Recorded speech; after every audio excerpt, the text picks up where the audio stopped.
buildings, all this light and heat. Time to take a stand, boys, time to make a choice. Time to find our courage, time to be deployed. Make our only stand here, make our roads complete. All we waited for now, past and future meet.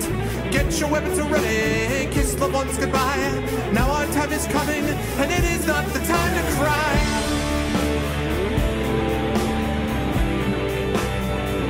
Fight the war.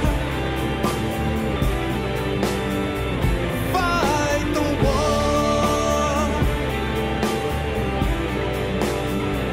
Fight the war.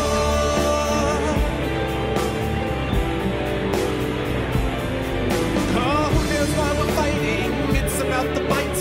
Let the writers writing settle wrong from right. In the time of conflict, when the bullets fly, in the space of seconds, a life you cannot buy. Face the facts before you, face the simple truth. We're hopelessly outnumbered, it's tragic but it's true. Make your last formation, take the final road. Now it's time for endings, now it's time to go.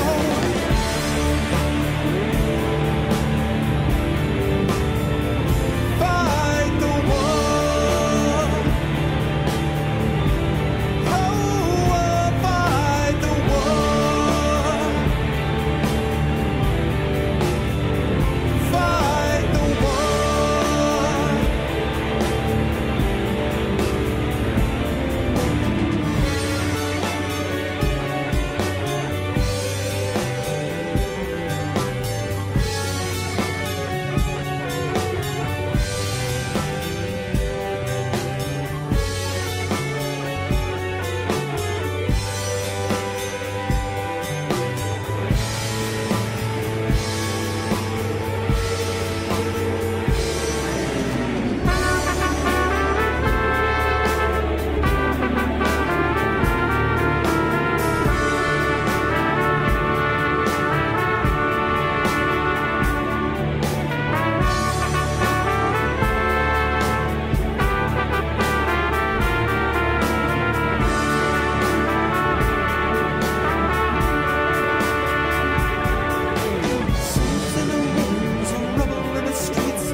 Hey, yeah, oh, it's a Friday afternoon in the gaming house. Gonna be doing it real soon in gaming house. I don't really have anywhere to go with gaming house, so I just thought I would start out with that. What's up, everybody? What is going on? Hello, peoples. What's up, Crip? Hey, Burner. What's up, Leshrak? Hi, Mull. Hi, Kais. Hi, Lunar. What's going on, everyone? It is a pleasure to see everyone this evening. I hope everyone, this afternoon. I hope everyone is having a good day. How's everyone's Friday so far as I get to test the chat delay? How the heck is everyone's Friday? Counting chat delay now. Counting it. Thinking about it. Counting the delay. Imagining it. Considering it. There we go. I know. It's so, I know. I didn't even ask that band. You know what I'm saying? Homework time. Yeah, I hear you. Well, good. Well, this is a good time for the homework time. It is a pleasure to see everyone. Welcome to my second Friday Daycast. Nice to see everyone today. And today, as you all know, we are, as I had promised, I gave my recommendation a strongbow pair. It's good. Nice. So yeah, so we are going to be moving into Blackguards going next week. But today we are going to do, as I had said I was thinking about doing, little Deathtrap Dungeon, little Fighting Fantasy Gamebook action this afternoon. So this is one of the classics, by the way. This is book 6, a little bit of the classics. So we are going to do that, and yeah, I'm looking forward to it. Should be fun. Before we get started with that, just a couple of reminders about stuff. Again, the Kickstarter, still 5 days to go on the Kickstarter. We are now at 12,376. If we hit 12,400 during this cast, we will have a giveaway. So let's try to push to get to that 12,400 level, and we're going to keep pushing for those stretch goals because we have a lot of awesome ones down the line. So if you have not already done so and are interested in backing or have not had a chance to check it out, please do, and please back, because I continue to need everyone's support. You guys have been amazing, but please continue to give that support, because that would be much appreciated. So that's what's going on with Icarus. As far as the cast itself is concerned, we are going to be doing Deathtrap Dungeon today, Fighting Fantasy Gamebooks, I should say. And then Baldur's Gate 2 is going to be happening tomorrow with the Infinity and Beyond crew. When I get back to my solo streams next week, we're going to be moving into Blackguards. So Blackguards is going to be the game of choice. And there will be an occasional, probably, an occasional cast with Series Runner that will involve a little bit of co-op Thief 2, I think is what we're planning on doing. But that'll be dependent on how things work over the next, couple weeks, and how we can kind of sync up our schedules and stuff. But the main game that we'll be playing will be Blackguards, and then when I'm done with Blackguards, we'll see, because by then it should be just about time for the new Thief. And that will obviously be occupying my attention for a little while as well. So that is what we're looking at for the next few weeks on cast. But otherwise, the big thing I'm focusing on over the next 5 days, of course, is finishing up with the Kickstarter. So if you have not already done so, backing it would be much appreciated. That said, let us now get into it, because the time has come, ladies and gentlemen. Oh yeah, for a little Deathtrap Dungeon. That's what I'm talking about. It's been a while since I've done this, but I am very excited to get back to doing a little bit of this, because I like throwing in these things every once in a while. And today is Deathtrap Dungeon. This is one of the classics. There actually was a Deathtrap Dungeon computer game, which I wasn't able to actually find. I don't really understand. Hey, what's up, Hunger? Hello, Sir Tiffy. I wasn't able to find it, and I don't know why Twitch doesn't have it listed, because I know for a fact, I used to, when I was working in Electronics Boutique many years ago, they used to sell Deathtrap Dungeon. Like, I saw it. I know that such a game exists. But for some reason, Twitch doesn't have it listed. So I had to do the next best thing, which is, I think I put Warlock of Firetop Mountain or something like that. It's Fighting Fantasy Gamebook. They'll get the idea. But that's what we're doing today. So we are going to do that, and we're going to have some fun with this. So let me get some music going, first of all.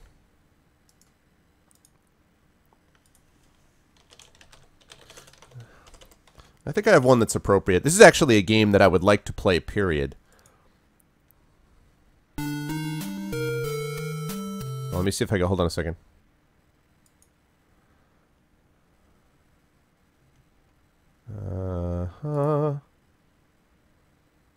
Okay, cool.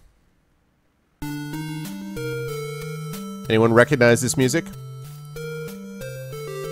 Oh, that would be great, Hunger. If you'd be willing to do that, that would certainly be much appreciated, sir. Got 5 days left, so... Anyone recognize what this is?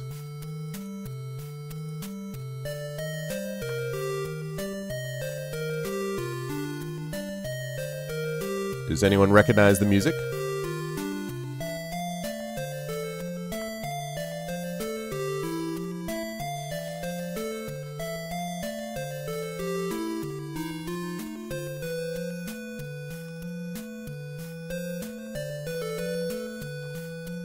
Man, that chat delay.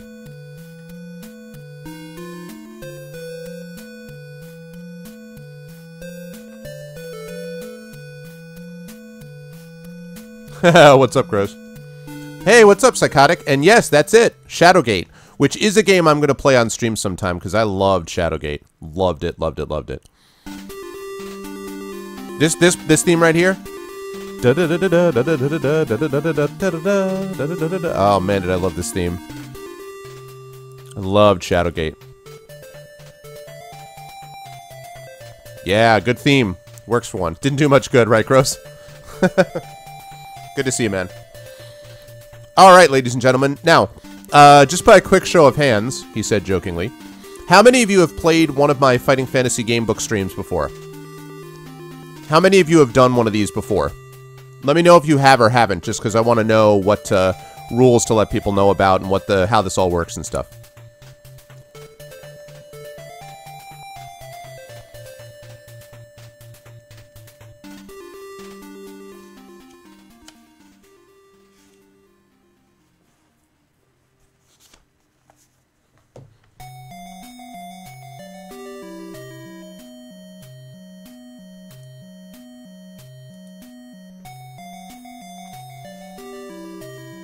Oh, was it Psychotic is cool. Leshrek is not, Grows has. Who else has? Who else has played, not played or not played? What's up, Socio? Who else has played or not played in one of my streams? Oh, nice, Crip. It was a Maze Spheres. Well, this one should be fun too, I hope.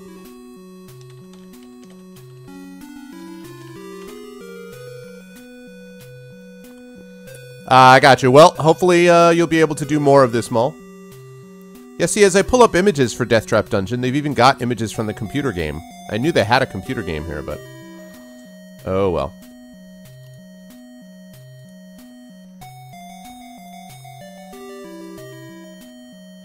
Alright, now, let me move this over here. Oh, nice, Hunger! Well, yeah, welcome in, sir, because I do indeed do them once in a while. Yes, I do. Alright, let me, let's see, let me check something quickly. I'll be able to adjust that. Okay, good, good, excellent, wonderful. Alright, so the way that these work is, the Fighting Fantasy Gamebooks are kind of like choose-your-own-adventure books, for those of you who don't know about them. They are a series of adventures, and they involve you being different things, different, you know, you're always a hero. And the way it works is that chat actually is able to choose all the aspects of the character. So chat is actually able to choose the name of the character. Chat is able to decide what goes on in the book. You have hit points, health, basically stamina. You've got skill, which is basically your skill with a weapon. Luck is pretty self-explanatory. Gold, and then provisions. And each adventure has got its own different things. I understand, Mull, that's alright. Each one has got its own different things.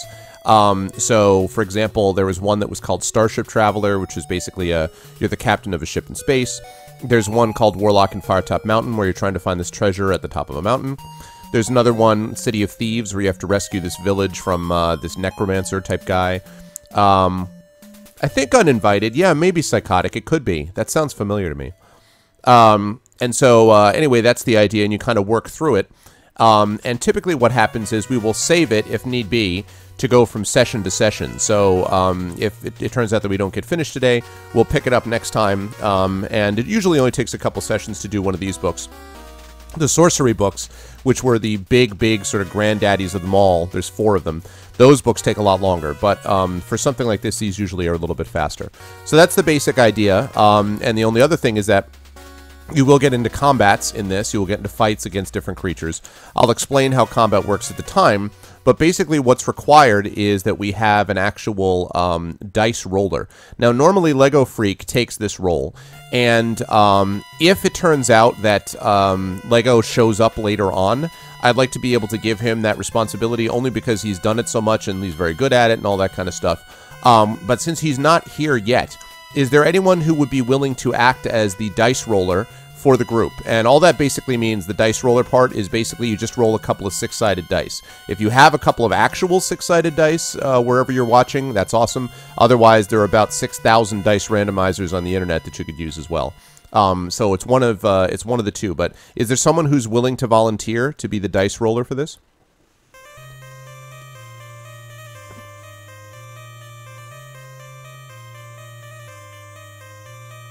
I'm also eating my lunch as we're talking, so.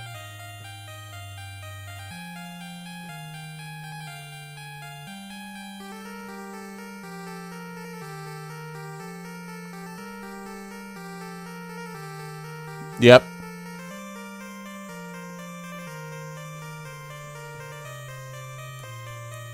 And game over. Okay, cool. Man, this chat delay is going to be a joy. I've never actually done one of the gamebook streams when the chat delay was this bad. Alright, sounds good.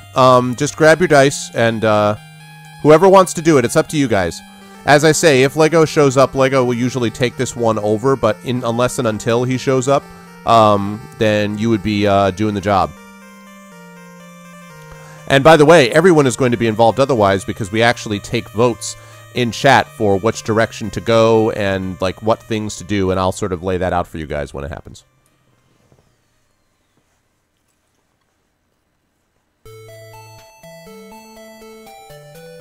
Oh man, this music. Just love this music so much. 36d6.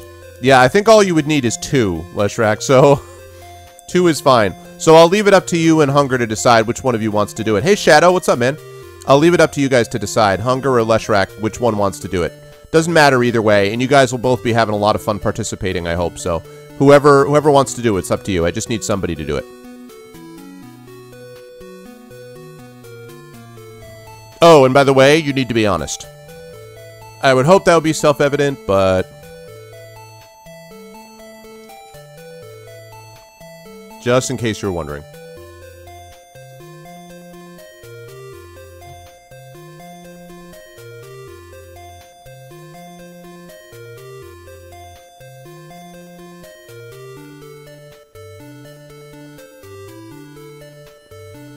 Oh my gosh, the delay. Twitch. Fix delay, please.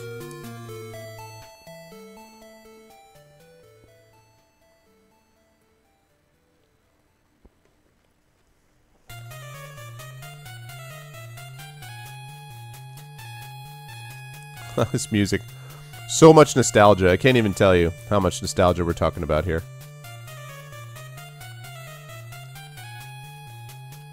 Waxworks. I don't think I've ever heard of that one.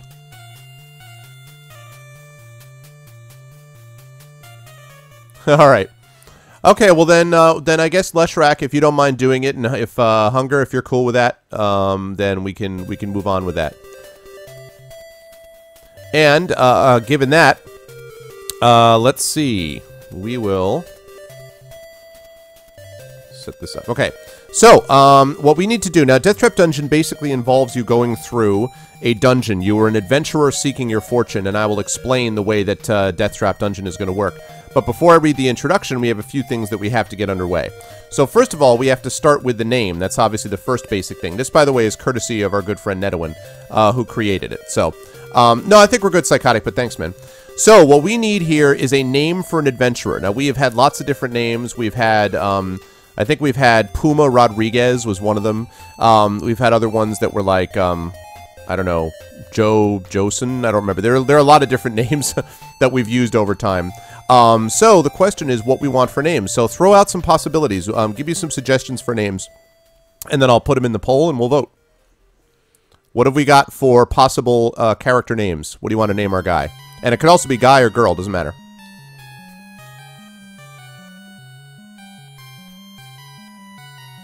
Let's see some of those names, and I will start typing them in. Well, we'll narrow them down. Once I get a sense of a couple, then I'll put them in.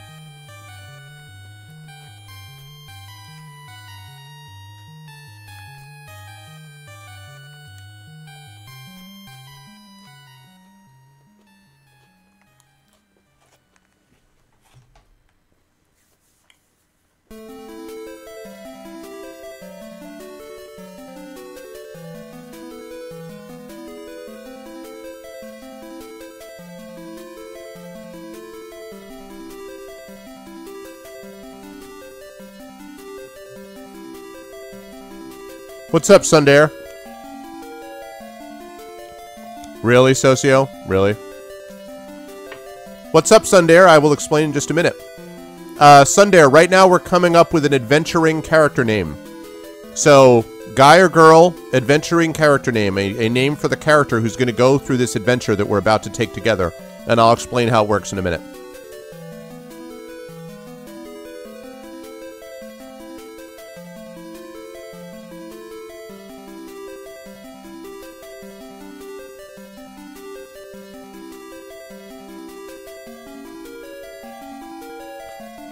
Meredithian. Okay.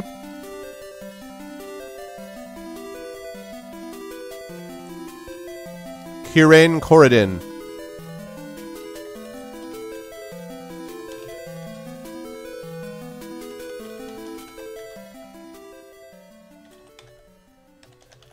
All right. Others?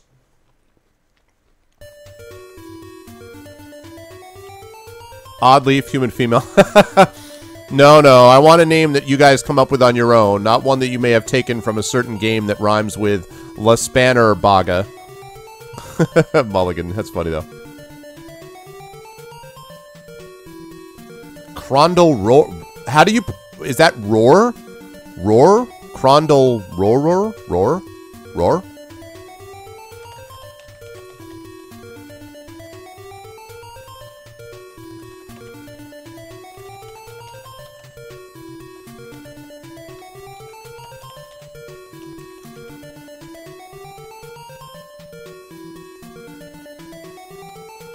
Wagner.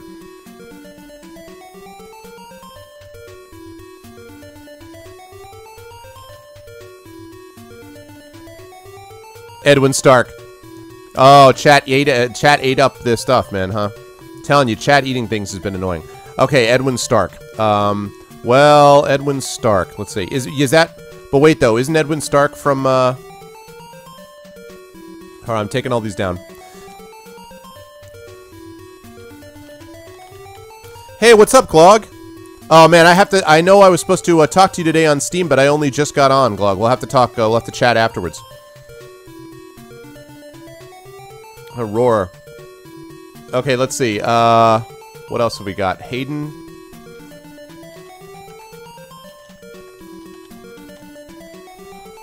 All right, sounds good. I think we got a good set now. Oh wait, one more.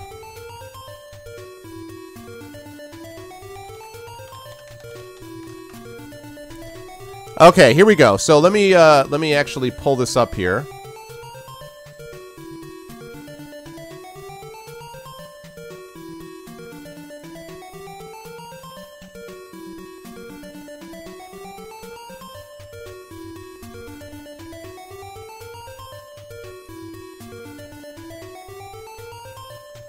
All right, let's move this over. All right. Sounds good. All right, so here are our choices. All right, folks. So what you guys now have to do is you have to vote for one of these names. So we have got Meridithian. We've got Kirain Corridahin. We've got Crondel Roar. We've got Wagner. We've got Edwin Stark. We've got Hayden Rykor and Glogner Fragnan. So now you need to vote. Tell me which one of these you want to be your character name. What's up, game? Yeah, I know. Twitch chat has been a pain in the ass. I know, man. Twitch has really got some things they got to work on with this chat. But we will suffer through. We will soldier on the best we can. So what's it going to be, guys? Meridithian, Kirain Corridin, Crondel Roar, Wagner, Edwin Stark, Hayden Rykor, or Glogner Fraglan. A pirate vote? What do you mean, psychotic? Yeah, it's a good question. People can vote for their own if they want. There's enough people in chat that there's other people who didn't volunteer one can vote for something. Sorry, Crip. Sorry, I closed down the nominations here. We got these 7 names that we got to work from. So far, I've got 1 vote for Crondel Roar. What else we got?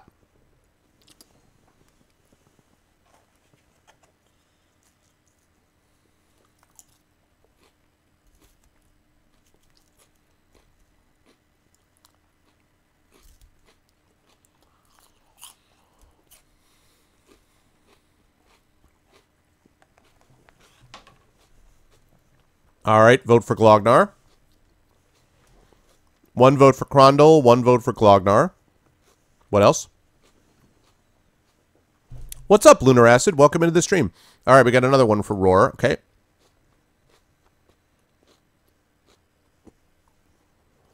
What else we got? The second one I think is pronounced Kirain Corridin. But correct me if I'm wrong, because I think that was Sociocide who came up with that one. Is that right? Kirain Corridin? Is that right? Kirain Corridin? Hey, what's up, Rixa? Well, you're about to have some fun then, Rixa. Corridin. Nice, I got it. Twitch ate your vote for Wagner. Meridithian. What's up, Mad Mess? Okay, here we go. Yeah, I understand that Twitch is going to eat some things. Nothing we can do about that except kind of suffer through. So if you guys see that it doesn't pop up on the stream when you voted for it, just re-enter. Okay, I voted second one. This is good. We got a lot of broad-based voting going on here. All right, we got right now. Let's see. I got yours, Crip. I'll vote Meridithian. Okay. I'll vote for my Crondel. Okay. Hey, what's up, Rixa? Good to see you. Good to see everybody. Yeah, I know Twitch chat is eating stuff, but you know, it happens. Okay, currently in the lead is Krondal Roar. In second is Glognar Fraglin and Meridithian. And third is Kirain Corridin and Vognir. Edwin Stark and Hayden Rykor have not gotten any love so far. Yeah, that may help too. Pop in the chat browser may also help. Yep, for sure.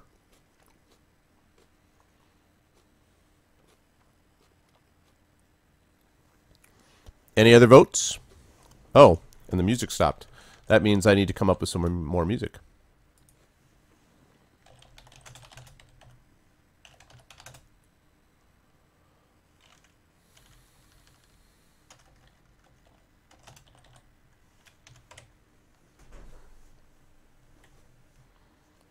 Let's see what we got.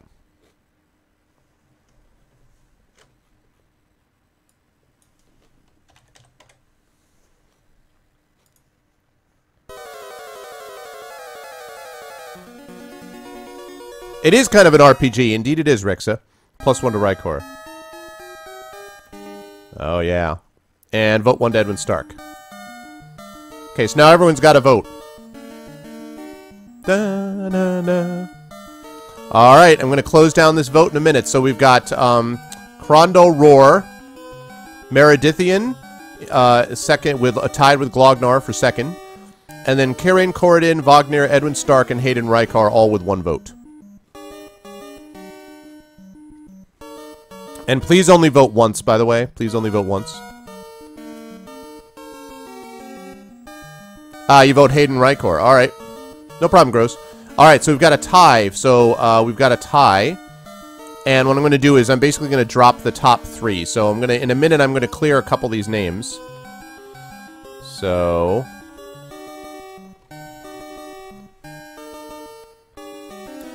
So, in just 5 seconds, I'm going to close. I'm going to drop the names.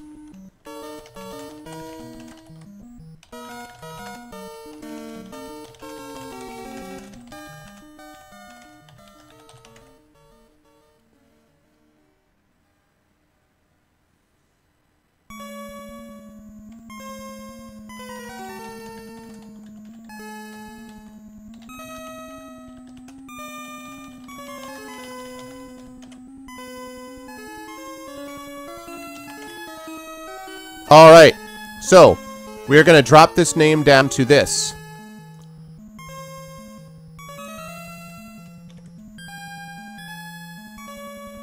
Okay. And then...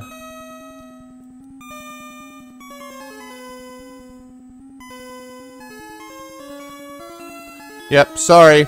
Vognir did not get enough love.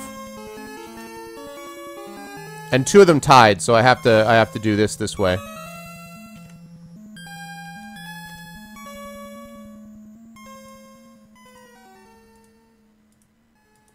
All right. So now we are down to 4 names. So I'm going to clear the votes. All right, now we've got 4 names. 4 names. So let's choose these 4 names, please. Choose between Meridithian, Krondal Roar, Hayden Rykor, and Glognar Fraglin. Please vote one of the top 4.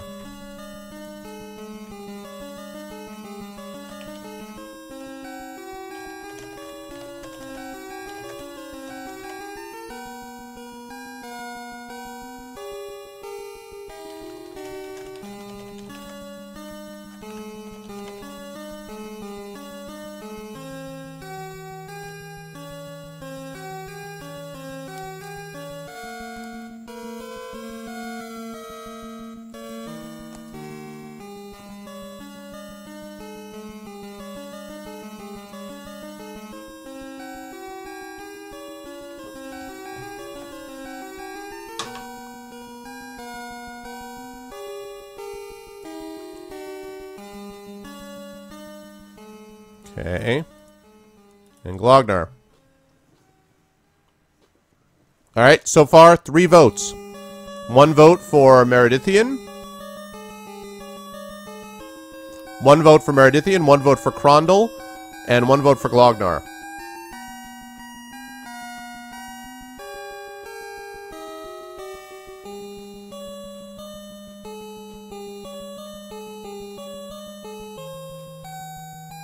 Oh, nice, Rixa. No, I didn't see that. That's awesome.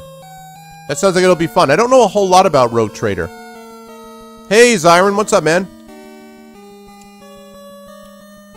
Alright, so far we've got 1 vote for each. Ah, looks like Rykor is taking the lead. Crondle Roar.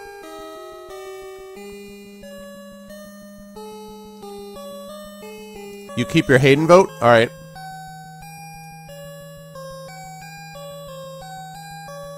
I vote for Bob Costas. Alright, so far we've got 1 vote for Meridithian, 1 vote for Glognar, we've got 2 votes for Crondle Roar, and Hayden Rykor is currently in the lead.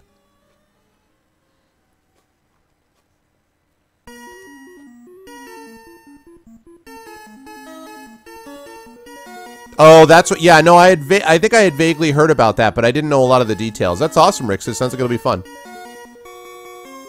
Okay. I will take a look at that PM, Glog.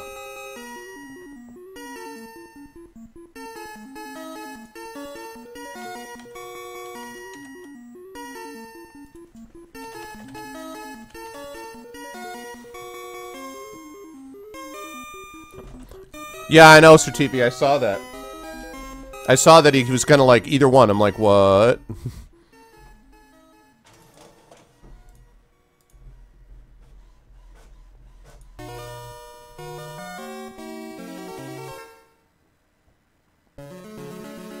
Oh, nice. Thank you, Glog.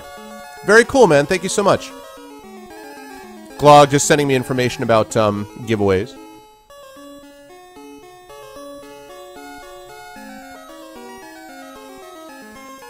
What's up, Nisk? Good to see you, man. Yes, Crondle Roar, alright?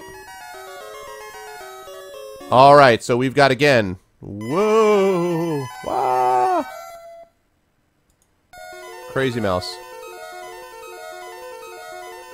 Probably just finished Breaking Bad. Nice. Alright, so we've got 4 votes for Hayden Rykor, 3 votes for Crondle Roar, 1 vote for Glognar Flaglin, and 1 vote for Meridithian. Oh my god, it was a brutally hard game. Alright, so there we go. So what's it going to be? Out of those choices, we got 4, 3, 1, and 1. So we got the last vote coming up.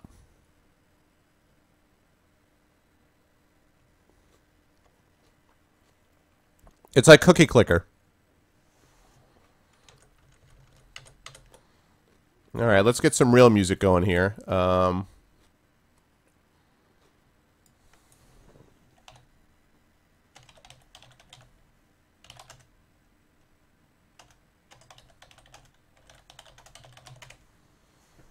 Okay.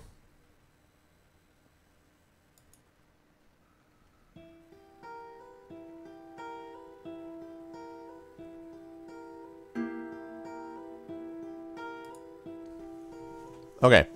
I vote row. Okay. So we're going to close this down to 2 choices.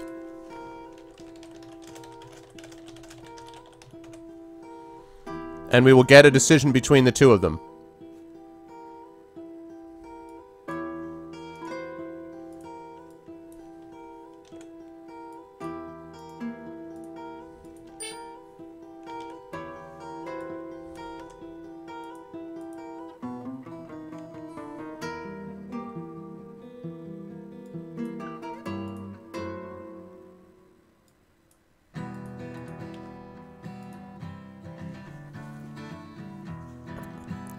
Yeah, I saw that there was a 5th there. So what we're going to do is, because those are obviously the 2 most popular.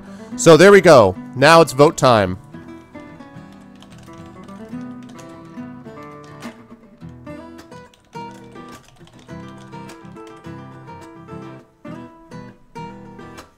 I saw it, Hunger. I saw it, but I wanted to do the top 2 because those were obviously the most popular ones.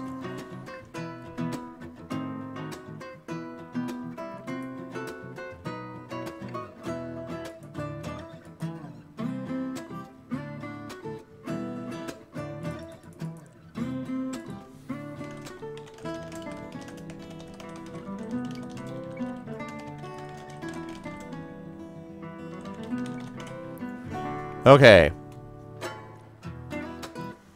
Alright, so we've got 5 votes for Rykor, 3 votes for Ro. Oh wait, I'm sorry, I missed one. 5 votes for 4. There you go. 5 votes for Rykor, 4 votes for Roar. Roar. Alright. 5 votes for Rykor, 4 votes for Roar.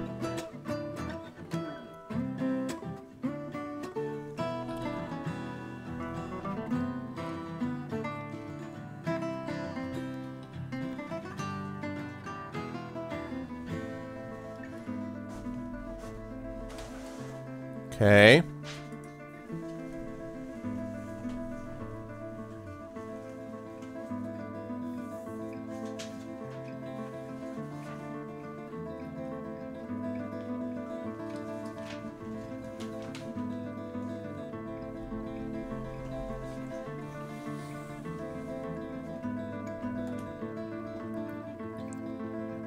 My 5th voter is Sundare. Still missing 1 previous vote. Well, this is the revotes though. So we're not doing the revote one. We're doing whatever people vote on this time.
Alright, 6 to 5.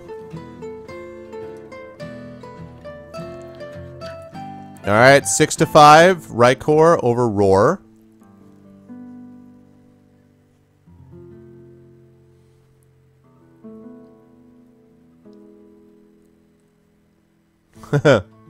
Return to Krondor. Gross, how much to chase your vote. There will be no bribing in this channel, sir. Okay, so we're going to close this down. Closing down in 5 seconds.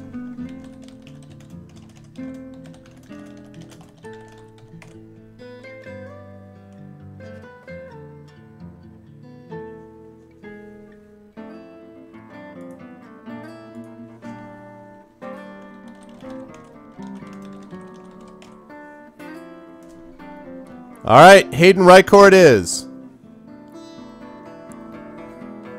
Hayden Rykor is the victor.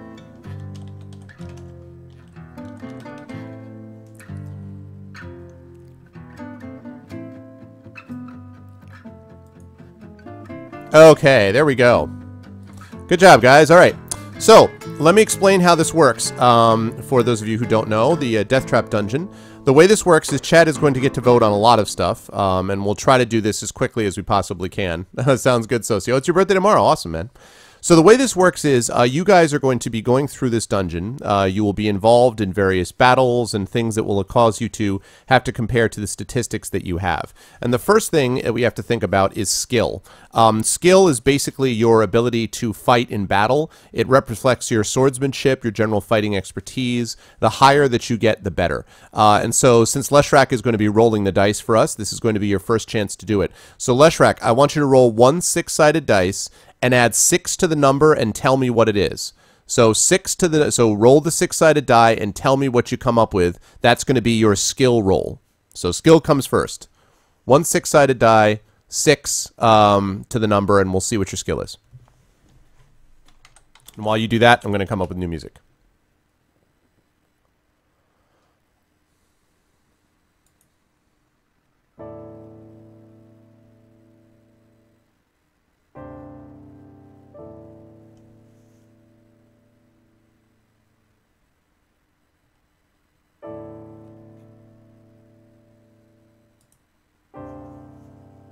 Hey, what's up, Roix? Oh, happy 2-day birthday, Crip. And happy birthday, Sir TV. Wow, a lot of February birthdays. What's up, everyone? Happy birthday to people for whom happy birthday has not been wished to already.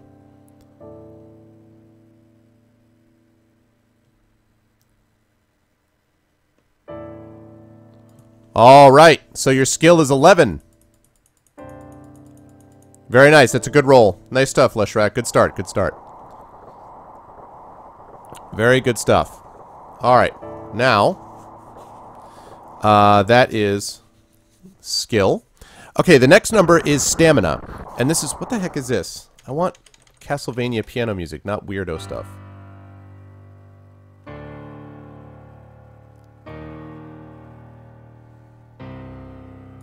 No. Let's come up with something better than that.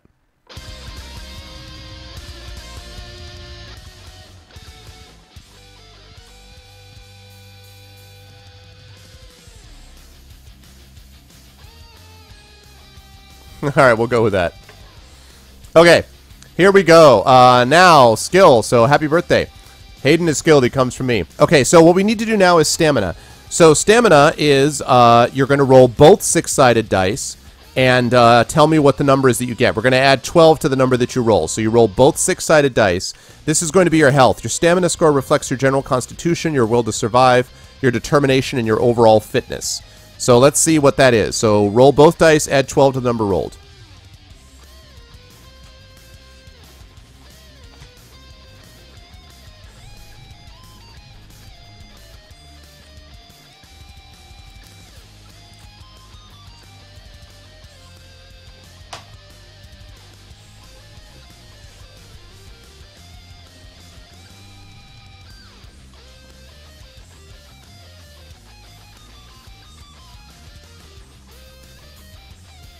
All right, what do we got, Leshrak? 5 and a 3, okay. So that means your stamina is 20 solid rolls. Now, I should mention, by the way, these numbers that you guys are rolling, this up here is your... Actually, I should be putting it down here. This right down here at the bottom is your initial stamina and your initial skill. So what that means is that's your baseline. You can never go above these numbers. You can't get higher than 20 stamina or higher than 11 skill, except in very rare occasions where it will say add 1 or 2 points to your initial whatever, skill, stamina, luck, or whatever else. But otherwise, you're not able to do that. So that's why these initial rolls are so important. Okay, so good job on the stamina. And now the last roll that we need to make is for luck. Luck obviously indicates how naturally lucky a person you are. Luck and magic are facts of life in the fantasy kingdom you're about to explore. So for this one, you just need to roll 1 6-sided die, Leshrak. Just 1 6-sided die.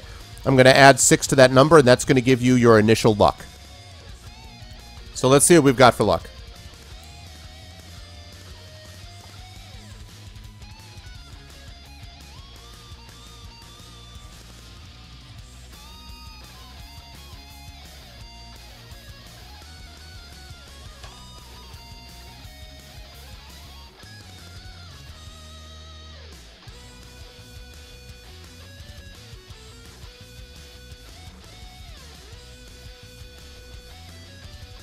I know, right?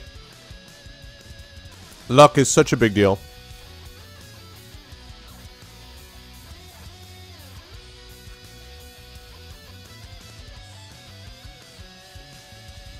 Four, okay. So that means your initial luck is 10. Those are pretty good rolls. 11 skill is really good. 20 stamina is solid. 10 luck is solid. So good stuff. All right. Good job. Now, in addition to that, you have a few other things that come with you. And that is that you have, first of all, provisions. Now, the way provisions works is your backpack contains enough provisions for 10 meals. You may rest and eat at any time except when engaged in a battle. Eating a meal restores 4 stamina points. When you eat a meal, you add 4 points to your stamina score, and you deduct 1 point from your provisions. A separate provisions remaining box is right here. Remember, you have a long way to go, so use your provisions wisely. Okay, so that's the thing to keep in mind with that. Now, so you've got 10 provisions. You have, at the moment, 0 gold. Now, you will start your adventure with a bare minimum of equipment, but you may find or buy other items during your travel. So, you have the following items. You have a sword. You have leather armor. Sword, leather armor. And you have a backpack. And that's pretty much it, except there is one other thing you have, and here we're going to need to have you do a vote. Because, in addition to these things, you may take 1 bottle of a magical potion, which will aid you on your quest. You may choose to take a bottle of any of the following. You can take a potion of skill. A potion of skill may be taken at any time during your adventure except when engaged in a battle. The potion will restore your skill to its initial level. So if you happen to get your arm cut off or other terrible things happen and your skill drops, if you take your potion of skill, you would then have it restored to its initial value of, in this case, 11. Okay? That's one thing. Or you could take a potion of strength. A potion of strength restores stamina points. Same deal. If you take a potion of stamina, it will restore your stamina to its initial level. And then the last one is a potion of fortune. Now, the potion of fortune is a little bit different because, again, if you take the potion of fortune, it will restore your luck points to their initial value, but it will also add 1 to your initial luck value. So in other words, if your luck drops down to like 5 or 6, and you take your potion of luck, it will go up to 10 and add 1 to its initial luck, so it'll give you a new baseline of 11 instead of 10. So those are your 3 options: potion of skill, potion of stamina, and potion of luck, and I'm going to throw those up here.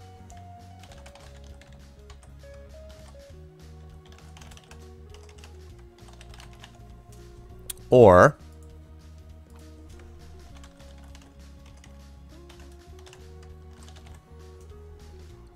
okay, go ahead and make your vote. What do you guys want to bring? Potion of skill, potion of stamina, potion of luck. What's it going to be? Can only take 1. And you feel free to discuss it with each other in chat if you want as well. And then I'm going to, you know, call the vote closed reasonably quickly.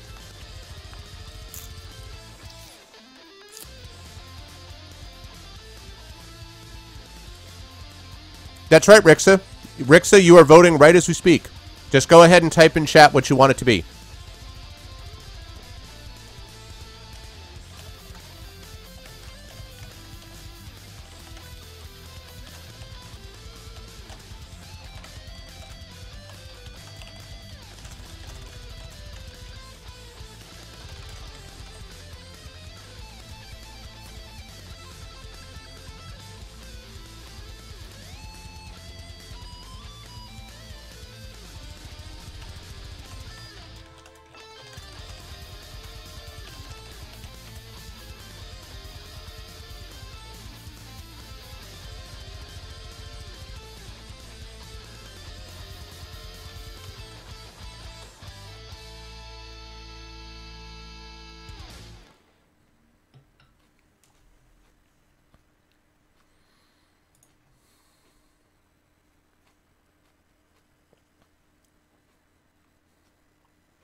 What's going on with these votes?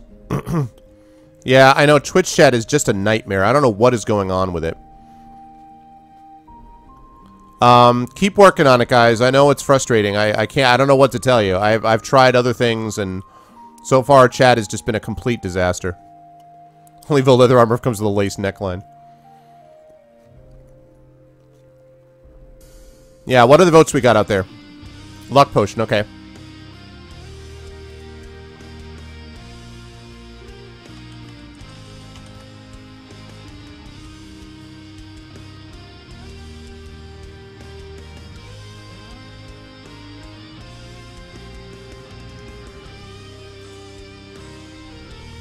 Hey, Zamaria, what's up, man?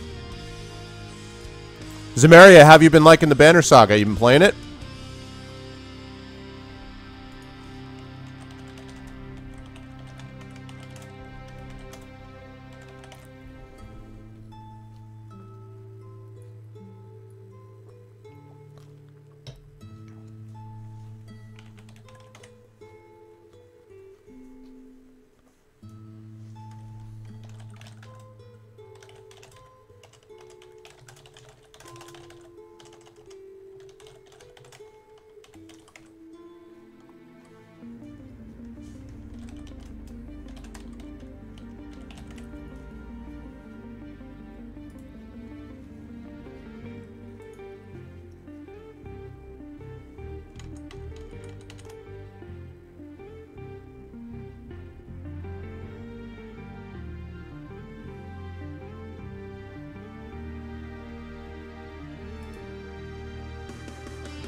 Oh, the brand. You stay up another 5 hours playing it? Awesome, man.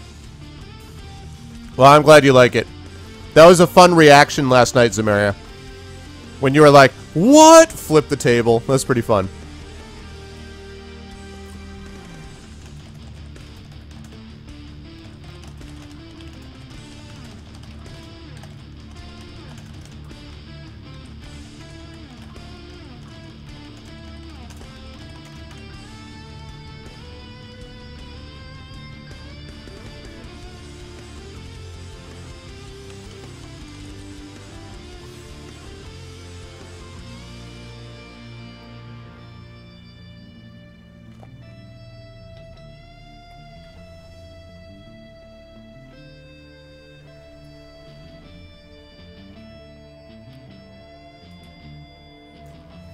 Alright, going once, going twice.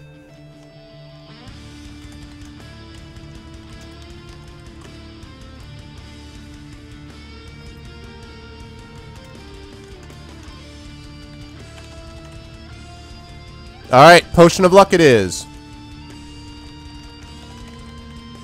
There you go. Thank you, thank you. There we go. Alright, guys. You've got your Adventurer. You've got your stamina, your skill, your luck. You've got your provisions. You've got your sword, leather armor, backpack, and a potion of luck. We are ready to go. Are you ready, chat, for Deathtrap Dungeon?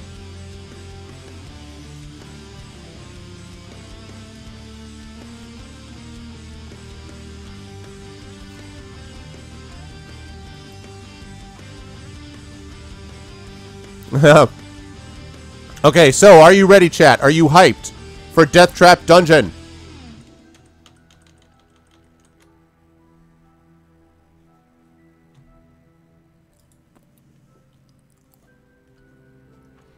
I can see it, Div.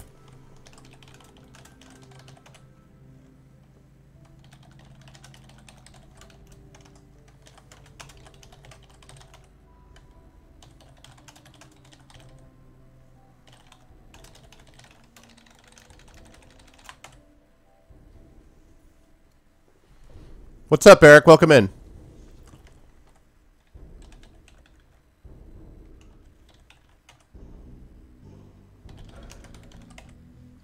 All right, here we go. What is this?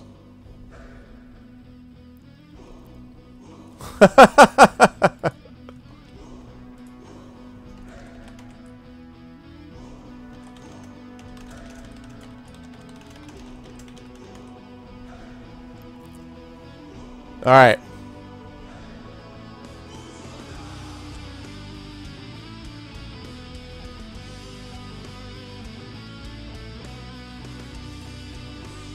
All right, here we go. Here we go, ladies and gentlemen. Deathtrap Dungeon. Ahem. Despite its name, Fang was an ordinary small town in the northern province of Chiang Mai. Situated on the banks of the River Kok, it made a convenient stopover for river traders and passengers throughout most of the year. A few barges, rafts, and sometimes even a large sailboat could usually be found moored at Fang. But all that was long ago, before the creation of the Trial of Champions. Now, once a year, the river is crammed with boats as people arrive from hundreds of miles around, hoping to witness the breaking of an ancient tradition in Fang and see a victor in the trial of champions. On the 1st of May each year, warriors and heroes come to Fang to face the rest of their lives, the test of their lives. Survival is unlikely, yet many take the risk, for the prize is great. A purse of 10,000 gold pieces and the freedom of Chiang Mai forever. However, to become champion is no easy task. Some years ago, a powerful baron of Fang called Succumvit decided to bring attention to his town by creating the ultimate contest. With the help of the townspeople, he constructed a labyrinth deep in the hillside behind Fang, from which there was only one exit. The labyrinth was filled with all kinds of deadly tricks and traps and loathsome monsters. Succumvit had designed it in meticulous detail so that anybody hoping to face its challenge would have to use their wits as well as weapon skill. When he was finally satisfied that all was complete, he put his labyrinth to the test. He picked 10 of his finest guards, and fully armed, they marched into the labyrinth. They were never seen again. The tale of the ill-fated guards soon spread throughout the land, and it was then that Succumvit announced the first trial of champions. Messengers and news sheets carried his challenge, 10,000 gold pieces and the freedom of Chiang Mai forever to any person surviving the perils of the Labyrinth of Fang. The first year, 17 brave warriors attempted the walk, as it later came to be known. Not one reappeared. As the years passed and the trial of champions continued, it attracted more and more challengers and spectators. Fang prospered and would prepare itself months in advance for the spectacle it hosted each May. The town would be decorated, tents erected, dining halls built, musicians, dancers, fire eaters, illusionists, and every sort of entertainer hired, and entries registered from hopeful individuals intent on making the walk. The last week of April found the people of Fang and its visitors in wild celebration. Everybody sang, drank, danced, and laughed until day broke on the 1st of May, when the town thronged to the gates of the labyrinth to watch the first challenger of the year step forward to face the trial of champions. Having seen one of Succumvit's challenges nailed to a tree, you decide that this year you will attempt the walk. For the last 5 years you have been attracted to it, not for the rewards, but for the simple fact that nobody has ever yet emerged victorious from the labyrinth. You intend to make this the year in which a champion is crowned. Gathering up a few belongings, you set off immediately. 2 days' walk takes you west to the coast where you enter the cursed Port Blacksand. Wasting no time in that city of thieves, you buy your passage on a small boat sailing north to where the River Coke meets the sea, and from there you take a raft upriver for 4 days, until finally you arrive in Fang. The trial begins in 3 days' time, and the town is in an almost hysterical mood of excitement. You register your entry with the officials and are given a violet scarf to tie around your arm, informing everyone of your status. For 3 days you enjoy Fang's greatest hospitality and are treated like a demigod. During the long merriment you almost forget your purpose in Fang, but the evening before the trial the magnitude of the task ahead begins to dominate your thoughts. Later you are taken to a special guest house and shown to your room. There is a splendid 4-poster bed with satin sheets to help you rest, but there is little time left for sleep. Just before dawn, a trumpet call awakens you from vivid dreams of flaming pits and giant black spiders. Minutes later there is a knock on your door and a man's voice rings out saying, "Your challenge begins soon. Please be ready to leave in 10 minutes. You climb out of bed, walk over to the window and open the shutters. Already people are thronging the streets, moving quietly through the morning mist, spectators on their way to the labyrinth no doubt, hoping to find good vantage points from which to watch the competitors. You turn away and walk over to a wooden table on which your trusty sword lies. You pick it up and cut the air with a mighty sweep, wondering what beasts its sharp edge may soon have to meet. Then you open the door into the corridor. A small man with slanted eyes greets you with a low bow as you emerge from your bedroom. "Please follow me," he says. He turns to his left and walks quickly towards the stairs at the end of the corridor. "What's up, Thousand Cranes?" "Oh, cool, man." Leaving your guest house, he darts down narrow alleyways between houses, and you have to walk quickly to keep up with him. Soon you come into a wide dirt road lined with cheering crowds. When they see your violet scarf, they cheer even louder and start showering you with flowers.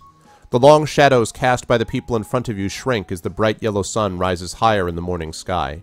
Standing there in front of the noisy and vibrant crowd, you feel strangely alone, aware of your coming ordeal.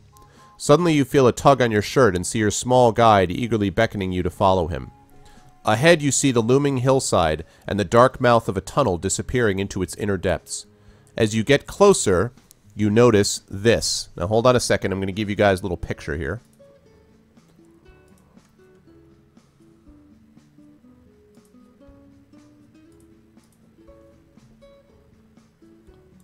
bear with me. I'm just getting the picture up. 1 second.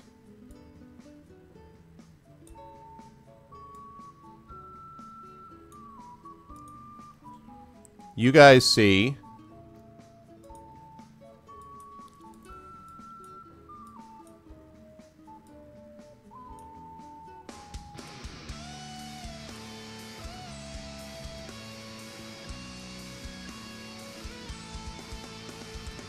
You guys see that.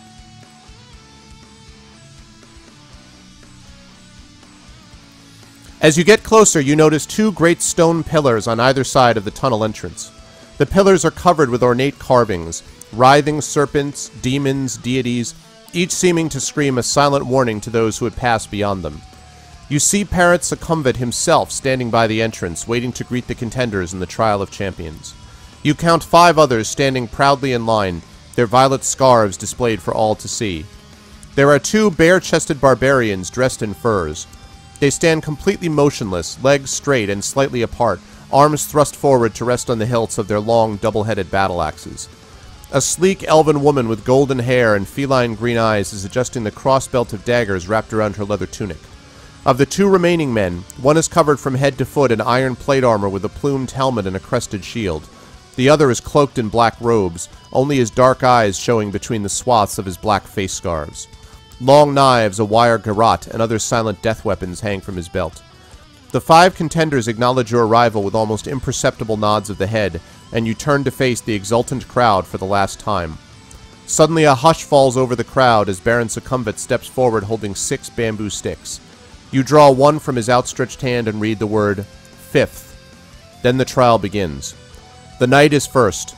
He salutes the crowd before disappearing into the tunnel and is followed half an hour later by the elf. Next goes a barbarian, and then the dark assassin. Now it is your turn to salute the crowd. Holding your violet scarf aloft, you take one final deep breath of cool, fresh air before turning to pass between the stone-pillared gateway into Succumbit's corridors of power to face unknown perils on the walk through the mighty Baron's Deathtrap Dungeon.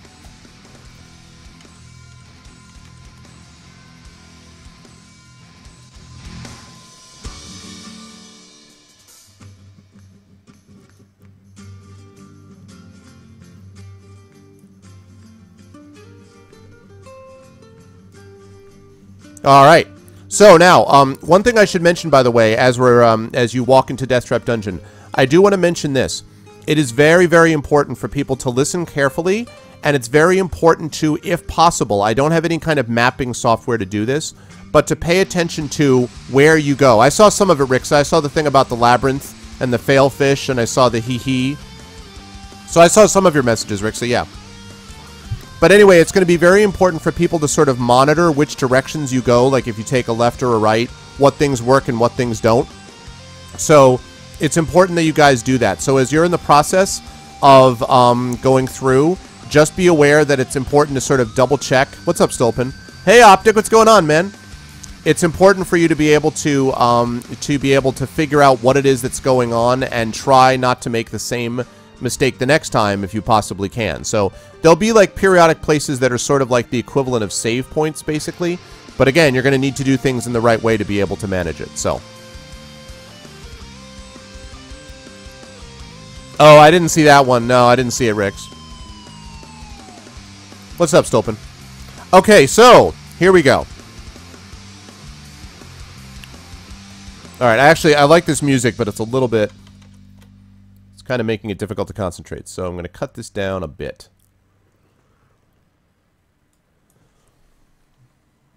Let's go with...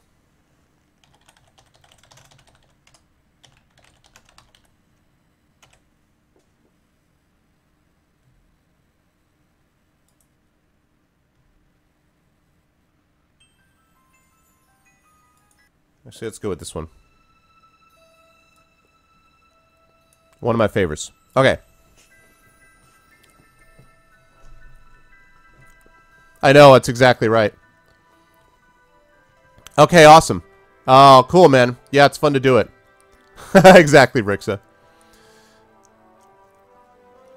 You're a bit... What do you mean, Eric? You're a bit angry for me.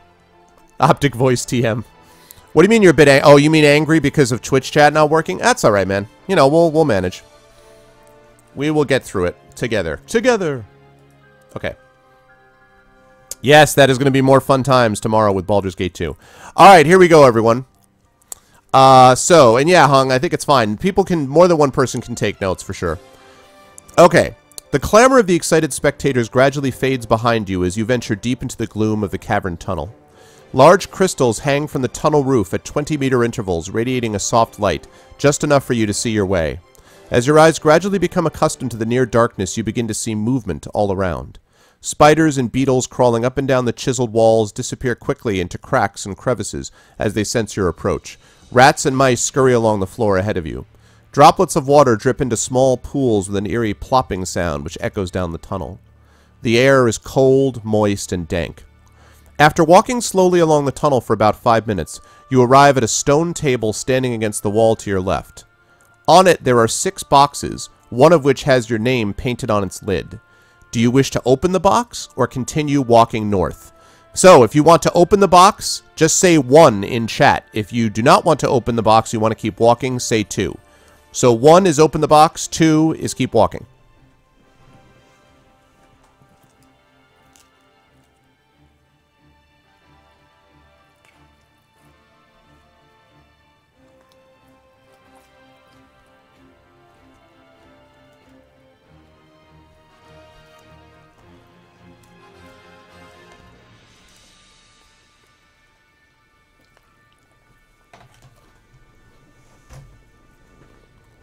What's up, God No Game?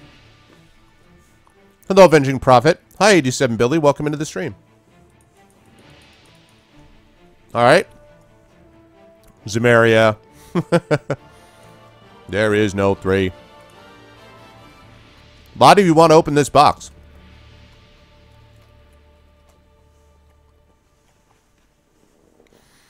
Oh, I didn't mention that there's an incredibly sharp poisoned blade on the top of the box. No, I'm just kidding. I just made that up. Alright. So you guys are going to open the box. The lid of the box lifts off easily. Inside you find 2 gold pieces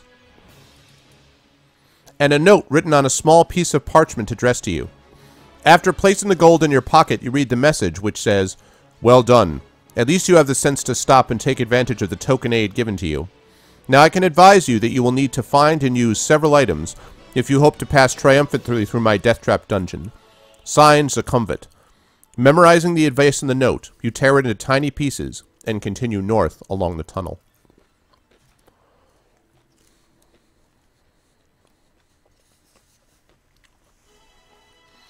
After walking down the tunnel for a few minutes, you come to a junction. A white arrow painted on one wall points west. On the floor, you can see wet footprints made by those who entered before you. It is hard to be sure, but it looks as though 3 of the footprints followed the direction of the arrow, while 1 set of footprints decided to go east. Do you wish to head west, following the arrow, or do you wish to head east? West is 1, east is 2. West is 1, east is 2.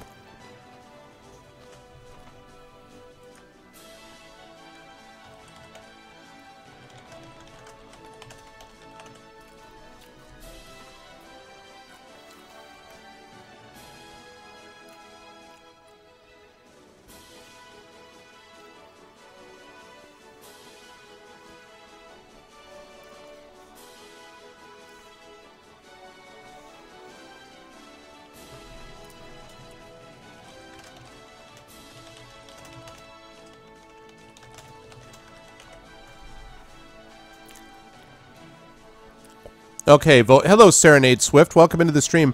If anyone's new here and like what you see in here, please make sure to follow. And I will take these votes now. Okay, I have 2 votes for going west.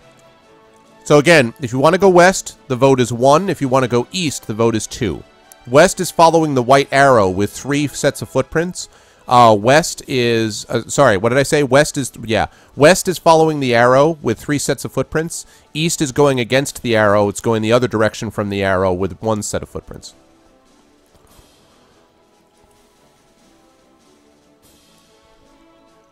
Wow, Zamaria. Well, good thing I guess we're all together here. Alright, I got 3 votes for West, 1 vote for East.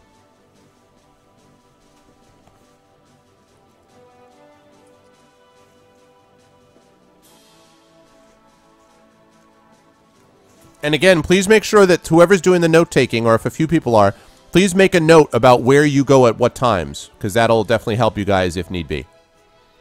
All right. I've got 3 votes for west, 2 votes for east.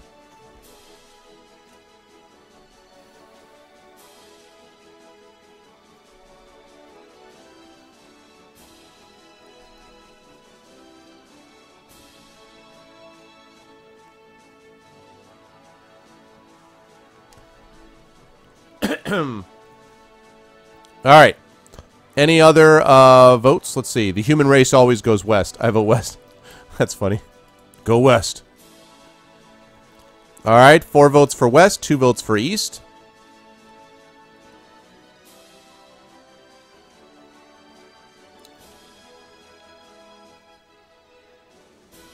Okay. I'm going to close down this vote in a minute.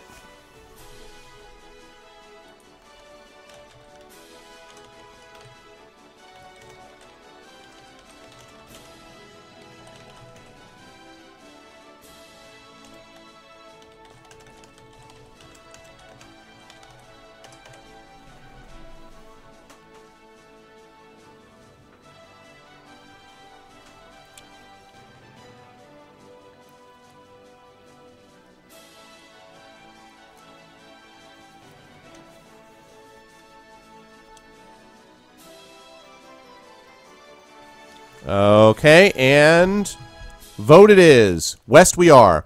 So we're heading off to the west. All right. North. Following the 3 sets of wet footprints along the west passage of the tunnel, you soon arrive at a junction. Do you wish to continue west following 2 sets of footprints, or do you want to turn north following the 3rd set of footprints? So, 3 sets of footprints follow down the west side of the tunnel and you come to a junction. Do you wish to continue west following 2 sets of footprints, or do you wish to head north following the 3rd set of footprints?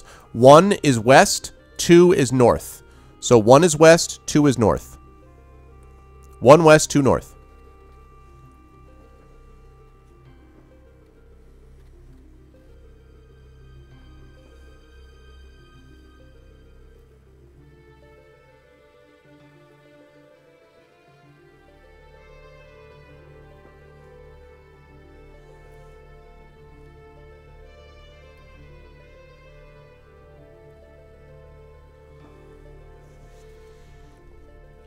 Ah, they're like the War of the North.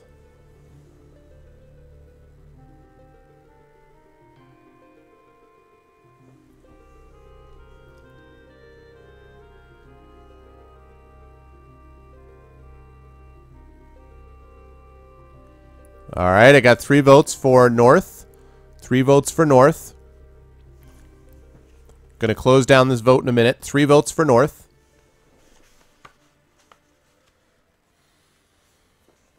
4 votes for north.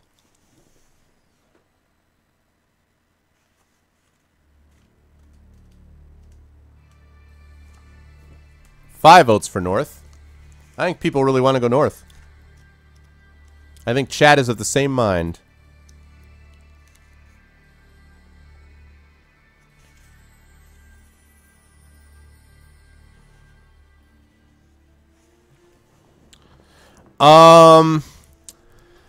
I don't think so, Zamaria, because we have some people who still haven't played the Banner Saga in here, so I'd rather not spoil it for them. If you want to talk generally about how you're enjoying the game, that's cool, but I'd rather not. If this were at the end of my Banner Saga show last night, I would say sure, and if this were in a couple of weeks from now, that's fine, but right now, probably not fair, because some people in here might not have played Banner Saga yet, so we should probably hold off on that. Okay, any other votes? West or north? I'm going to close this down in just a second. Closing down in just a moment. Any other votes? West or north?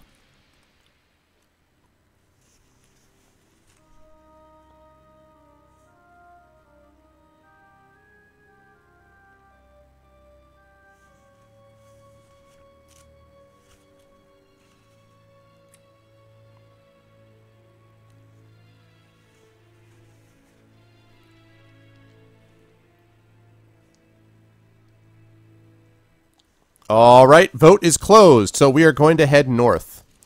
All right.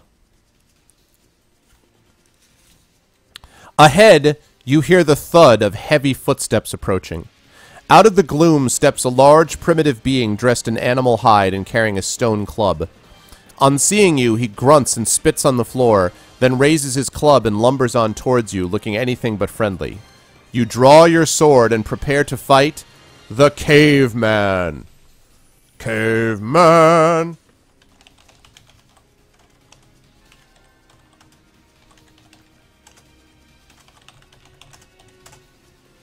All right, you guys are about to have your first fight.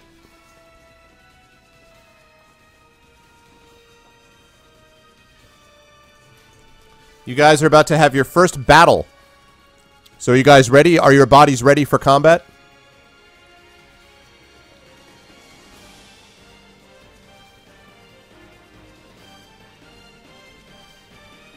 Are you ready for combat? Captain Caveman! It's been a while since I've heard that. Alright.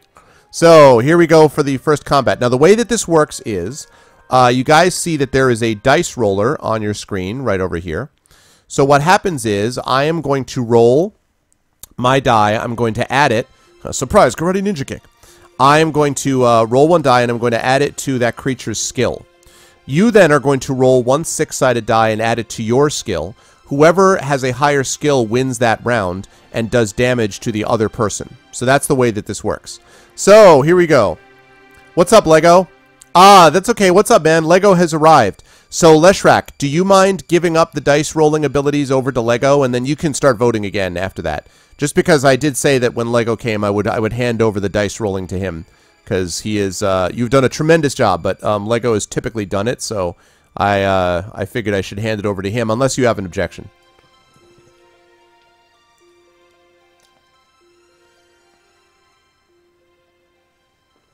And you did a great job. You guys, you gave him a great start.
Alright, Lego. So the time has come, sir. You are facing a caveman. Skill 7, stamina 7. Please roll one die, Lego, and let us know what you have. We will add it to the caveman score. And then I'm sorry.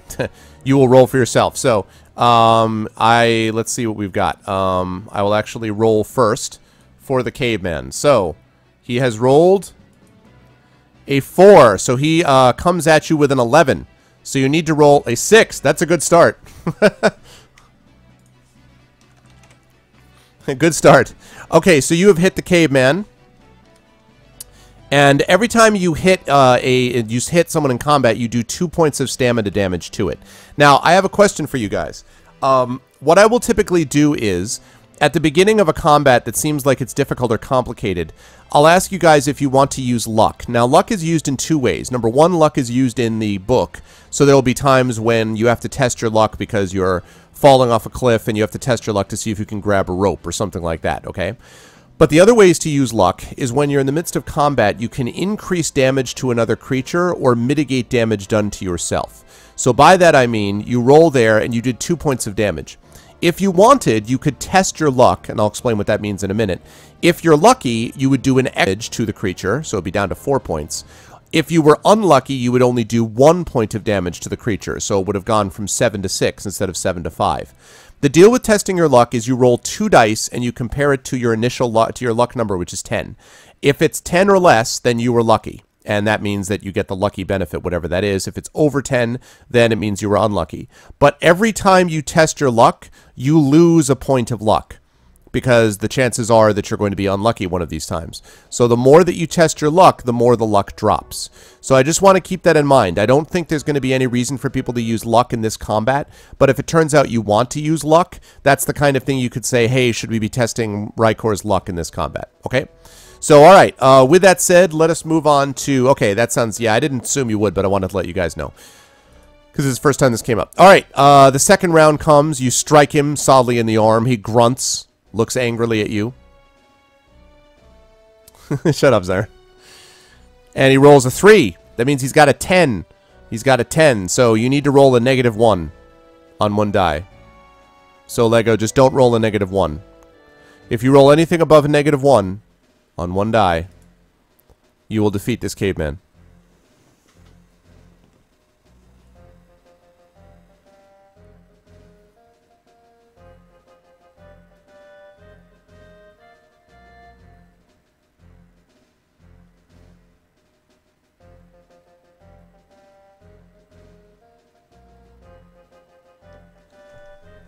No negatives.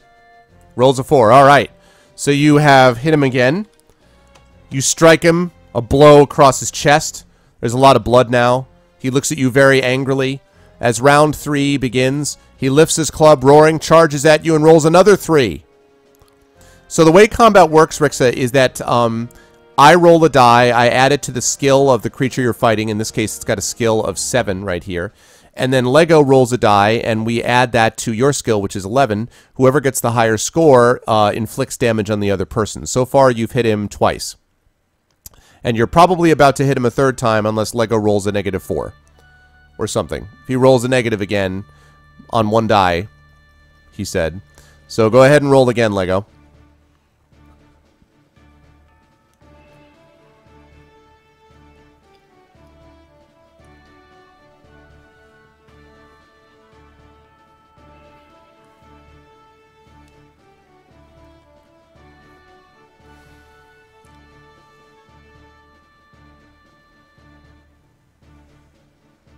I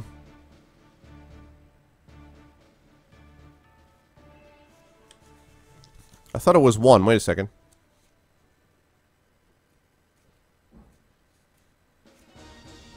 Oh, yeah, my bad. It was supposed to be 2 dice. My fault, my fault. It was supposed to be 2 dice. Yeah, Lego, you're right. My fault. 6. I forgot I was rolling 1 die, 2 dice. I'll keep the other one because we both rolled 1 die, so that was my bad. My fault. Okay, 6, 13, and you rolled a 7. So, yeah, I forgot it was 2 dice plus your skill. Okay, so you hit him again. Okay, so he's looking in rough shape. He isn't looking... No, it's 2 dice. He's supposed to roll... Lego's right. You're supposed to roll 2 6-sided, not 1 6-sided. That's my fault. All right, so we're on 2 6-sided dice. Lego has rolled properly. I did not the first time. So, the caveman is looking in rough shape. He's breathing heavily. Blood is pouring from him everywhere. He lifts his club, and he comes in, and his last roll, he rolls a 6. 13. Okay, Lego, you need to roll a 2 or better. You need to roll a 2 or better. If you roll a 2 or better, if you roll a 3, if you roll a 2, you'll tie. If you roll a 3, then you'll beat him.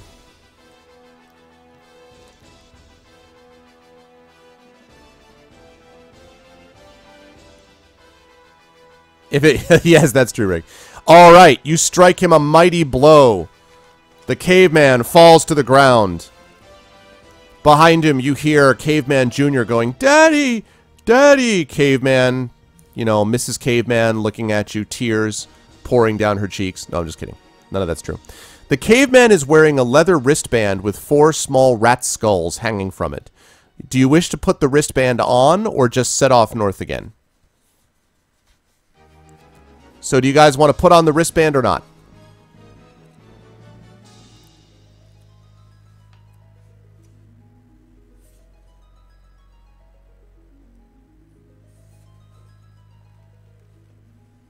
It's wearing a wristband with 4 small rat skulls hanging from it. Do you want to put it on or not?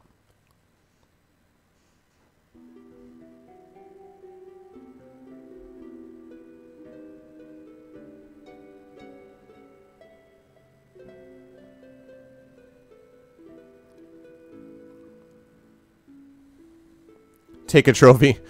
Wear it, wear it, wear it, wear it, wear it, wear it. Okay.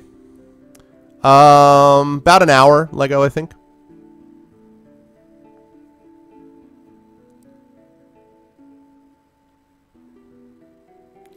Billy says nope. Billy is nervous about the wristband. Okay, so we've got 1, 2, 3, 4, 5, 6 votes for wearing it and 1 vote for no so far. 6 votes for wearing, 1 vote for no.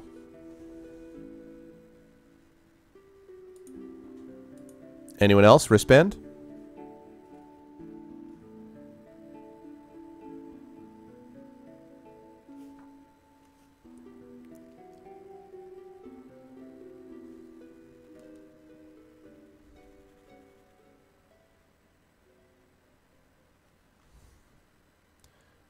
Going once. Going twice. Closing down the vote. And all right. You put on the wristband. Unfortunately, the wristband was made and cursed by a hag. It slows down your reactions and dulls your senses. Reduce your skill by 4 points. Oh. You kick the tunnel wall in anger and stomp off north.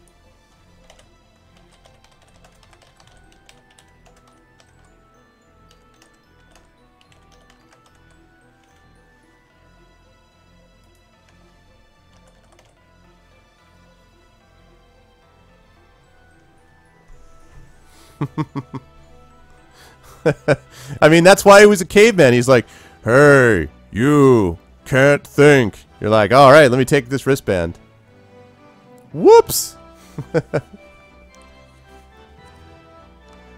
It's a drug wristband, yeah. A saving throw. Sadly, no saving throws here. Sadly not. Okay. Alright, so you continue to the north.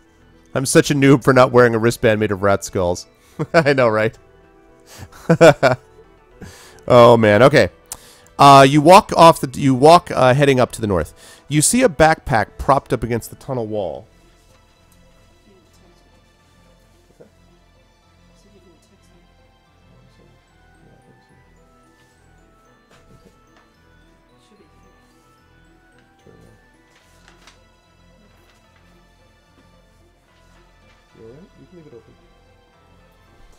Okay. Okay, fine, take it off. Well, we can't. It's cursed. That's the problem now. Okay. So you see a backpack propped up against the tunnel wall. You wonder if it belongs to one of your rivals. Do you wish to look inside the backpack, or do you wish to continue north?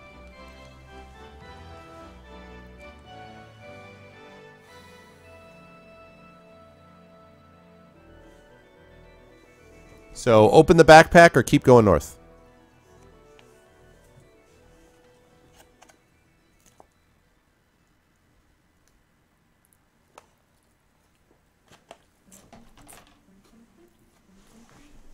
Okay, while you guys are debating that, I'm going to go get a glass of water. So I'll be back in like 2 minutes, okay? So go ahead and decide what you want to do about the backpack, and I'll be back in 2 minutes.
Okay. Sorry about that. I am back. Hey, what's up above you? Yeah, good to see you, man. How you been, dude? What's up, Shabby? Hello, Shabby. What's up, man? Okay, let's see. What do we got? Look in the backpack. Check it out, check it out, check it out, check it out, check it out. Look there where no one's looking. Slip the wristband in the backpack. Chuck the backpack in the bottomless pit. Backpack looks suspicious. Okay, so it looks like more people want to go in the backpack. Looks like I've got 5 votes for backpack. And I've got 2 questionable votes. Not sure votes. So, we're going to go with backpack. Because that's what I want. Okay, let's see what happens when you open it up. Let me turn on the music a little bit higher. There we go. There is a single gold piece lying in the bottom of the backpack. As you reach for it, you suddenly feel a light tickling movement on the back of your hand. You withdraw your hand slowly, trying to control your mounting panic, and are horrified to see a black widow spider. Before you can shake it off, it sinks its poisonous fangs deep into your wrist. Lose 6 stamina points. If you are still alive, and you are, only your incredible strength could withstand the poisonous spider's bite. However, you are weakened, and you notice your hand trembling as you pocket the gold piece. Reduce your skill by 1 point. Oh my god. You curse the person who dropped the backpack and set off north again. You guys need some skill points pronto.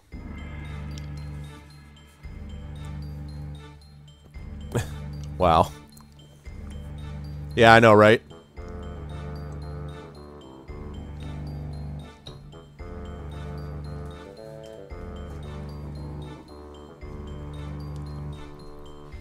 Yeah, this has not started well for the home team. Okay. You arrive at a junction in the tunnel. A new branch leads west, but the wet footprints you have been following continue north. You decide to keep following the footprints. You soon come to another junction in the tunnel. One branch leads east, but the wet footprints you have been following continue north, and you decide to follow their trail. Not yet. Okay. The passage opens out into a wide cavern which is darker but much drier.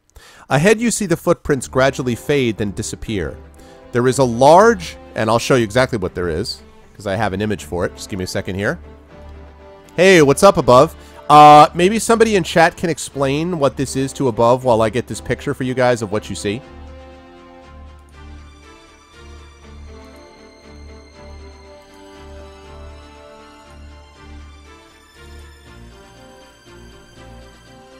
Alright. What you guys see is this. Whoops. Show me.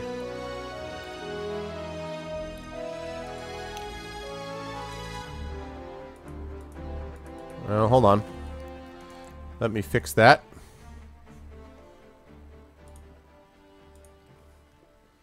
Sorry, I gotta redo the picture. For some reason it didn't take, so give me a second.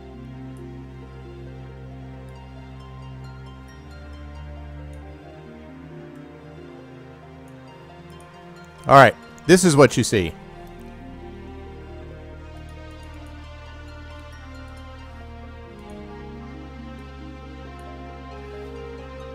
There we go. There is a large idol in the center of this cavern standing approximately 6 meters high. It has jeweled eyes, each as big as your fist. There are 2 giant stuffed bird-like creatures standing on either side of the idol. Do you wish to climb the idol to take the jewels? Or do you wish to walk through the cavern to the tunnel in the opposite wall? So you can climb the idol to take the jewels, or you can walk through the cavern to the tunnel in the opposite wall. So what do you guys want to do? Climb or head out?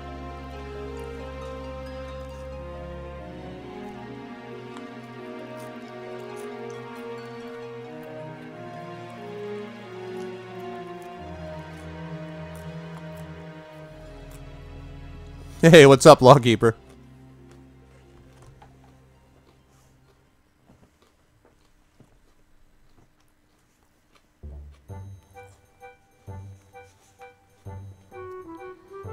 It just seems to be a stone idol, Shabby. That's all you know.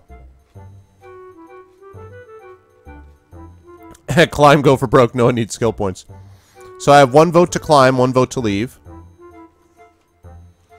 I have 1 now. Now everyone's gun shy. They're like, don't go towards anything, don't touch anything, don't reach for anything, don't look at anything, just walk away, just run through the dungeon and never get anything. Alright, I got 2 votes for climb, and I've got 3 votes for don't climb.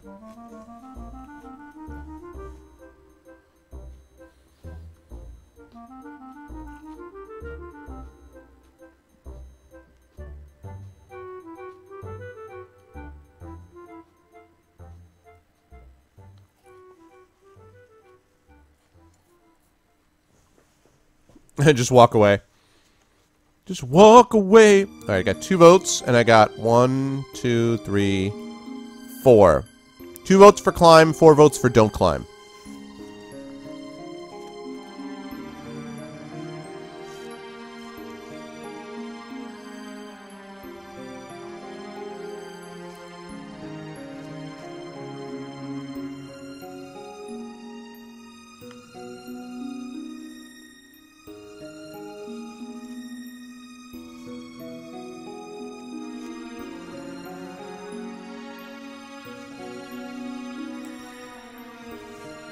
Alright, is that all I got for this vote?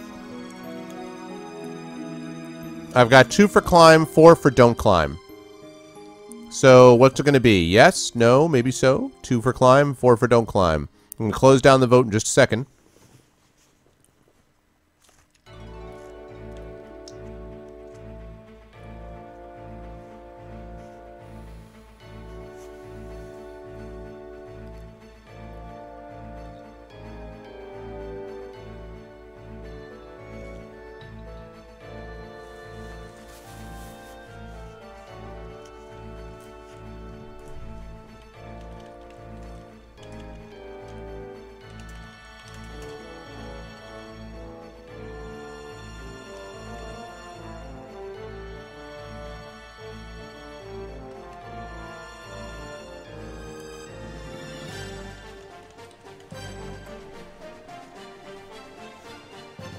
Yeah, you should put the cursed necklace around the Black Widow. That would have worked much better.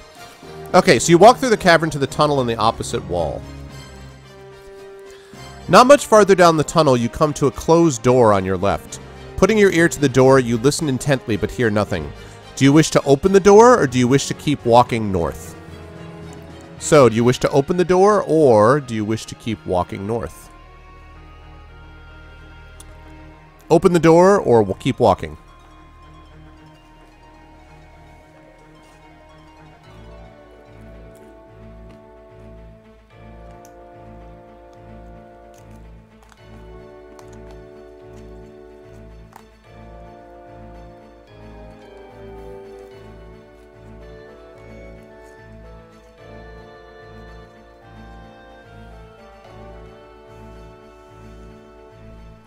So we got keep walking, and we got open, open, open.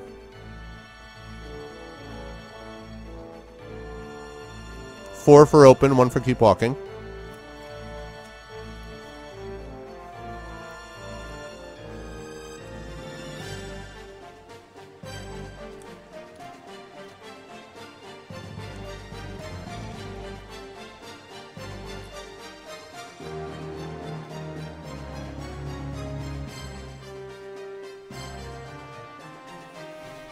Alright, open going once. Open going twice. Going to close down this vote in just a second.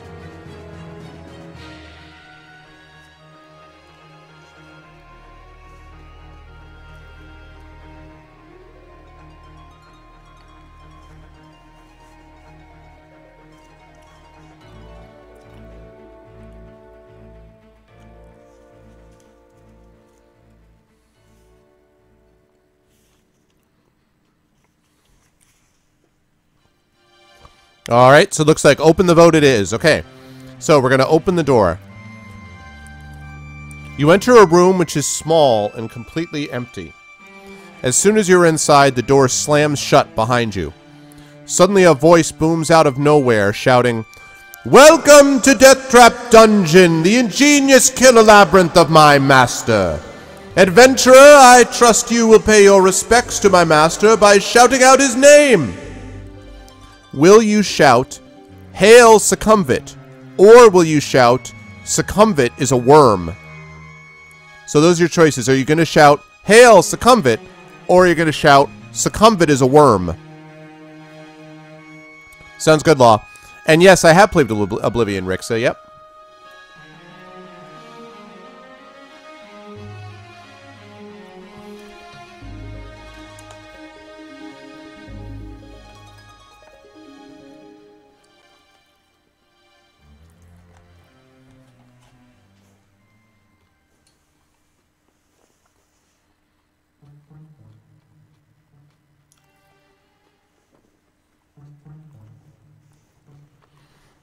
So we got 4 for Hail Succumvit, and Shabby says worm.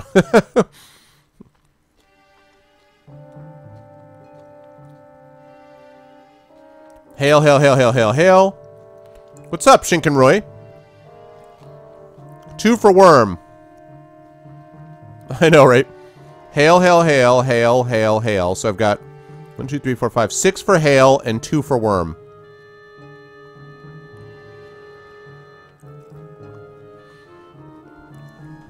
Well, if you think so, Avenging, you can always change your vote. That's fine with me if you want to change your vote. So far, though, I've got 6 votes for Hail and 2 votes for Worm. And you can feel free to change if you wish or not. So I'll give you guys another 30 seconds or so.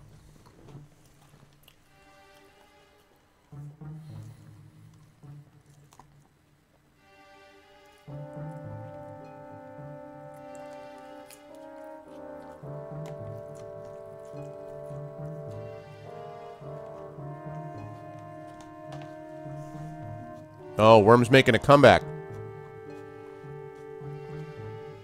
Okay, I'm going to say Hail is 1 and Worm is 2. So, Hail, Hail, Hail, Hail, Hail, Hail.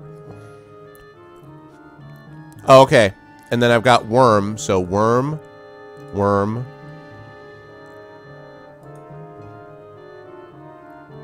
Worm, Worm. Okay, I've got 5 votes for Hail and 4 votes for Worm.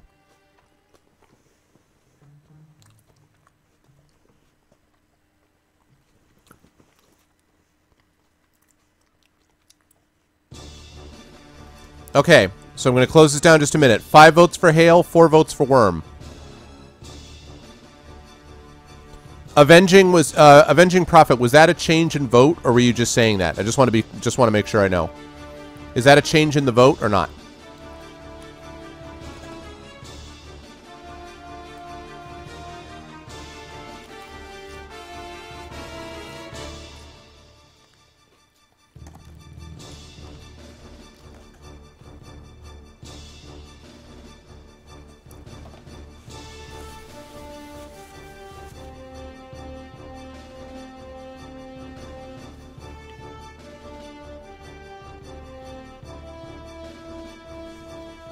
Okay, cool. Gotcha. Alright, so I'm going to close it. Hail wins the vote. So you yell out, Hail Succumvit. Once again, the mysterious voice calls out, only this time its tone is full of contempt and derision. So, we have a sniveling weed in our midst, do we? Sneers the voice. My master has a special gift for you, loathsome creep. Suddenly, water starts pouring into the room through a hole in the ceiling. It soon rises above your ankles, and there is no apparent way of escape. You wade back to the door. It is firmly locked, but in desperation, you try ramming it with your shoulder. You must roll 2 dice.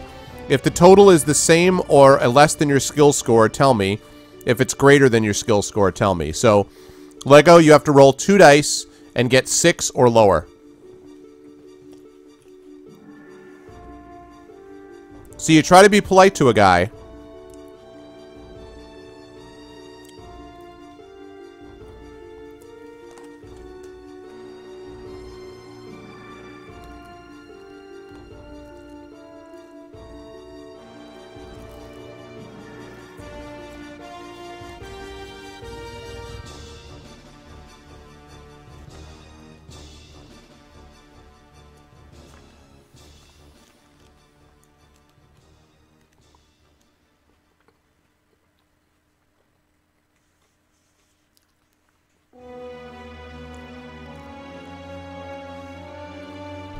Uh-oh.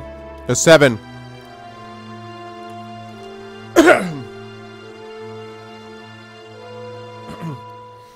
You are not strong enough to force open the heavy door. The water is now waist high and you are exhausted from your efforts. The water level rises quickly and you find yourself floating ever upwards until your face is pressed against the ceiling. You are soon completely immersed and unable to hold your breath any longer. Your adventure ends here.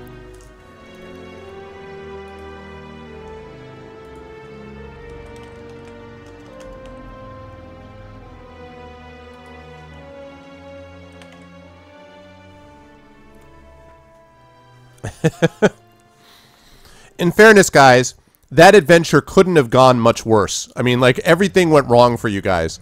So I don't think that's a big deal that you guys died that early, actually. Let's just reset to the beginning of this dungeon, and let's try that again, shall we? So let us adjust that. So we're gonna do the save point. So right at the beginning of the dungeon, back down to 0 gold. Your stamina is back up to 20. Your skill is back up to 11. You no longer have on the cursed wristband. There we go. Let's just forget that ever happened, shall we?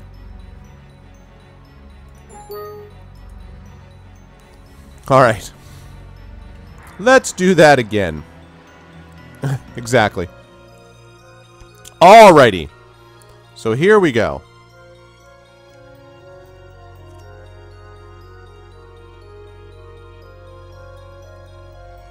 Alright. At the very beginning. Yep. Hail was a trap. Okay. The clamor of the excited. So this is, again, you've just walked into the dungeon. So it's the beginning. You should still take the wristband, yeah. The clamor of the excited spectators gradually fades behind you as you venture deep into the gloom of the cavern tunnel.